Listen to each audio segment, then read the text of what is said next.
David, he has a very pressing series of issues to confront, not least of which, of course, deep breath, Brexit.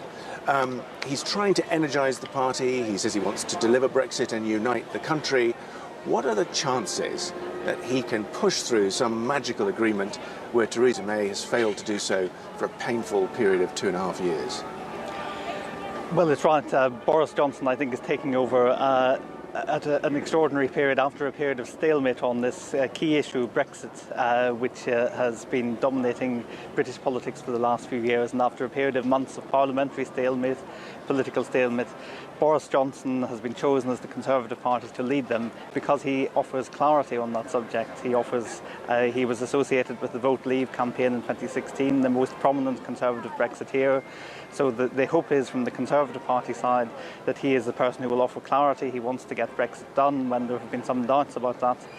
The problem is that with that clarity comes resistance, because he is a divisive figure, and there will be many people on the other side of the divide, on the Remain divide, who will not take well to a Boris Johnson premiership, and that's where the challenge lies. And that's before we've even got to the issue of him talking to his counterparts in Europe, who seem to have been quick to welcome him into the top job, but also warn him, as they have warned us for weeks now, that any thoughts of ripping up the old deal and negotiating a new one to his liking is a non-starter.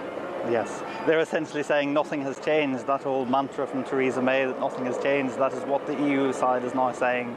They're prepared to look at changes to the political declaration. They may have some tweaks to the withdrawal agreement, but they're not prepared to reopen it, not in the sense that Johnson has been talking about during his campaign. Now, Boris Johnson, we understand, one of his first meetings is likely to be with the Irish Prime Minister, Leo Varadkar. We know that the real sticking point of the whole withdrawal deal is the question of the Irish border. What chances are there, do you think, that the charismatic new leader can talk to the Irish Prime Minister and say, come on, tell your European colleagues to be more flexible? Because I guess that's what Boris Johnson secretly hopes he can do. I think so. I mean, Leo Varadkar yesterday sent out a message welcoming Johnson's election and offering him best wishes, and saying that he wanted to have an early chance to meet Johnson. So there will be an engagement there. The Irish national interest depends on having a good bilateral relationship with the UK. Everything in Northern Ireland depends on that bilateral relationship. So it was a fundamental importance for the Taoiseach, the Irish Prime Minister, to engage with Johnson and to try and come to some sort of resolution of the Brexit crisis.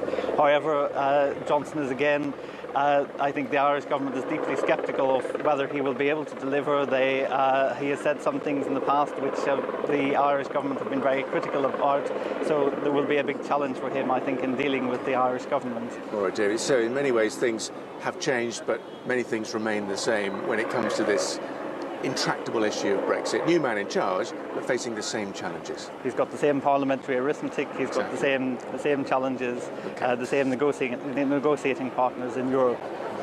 All right, David Shiels from Open Europe, thank you very much.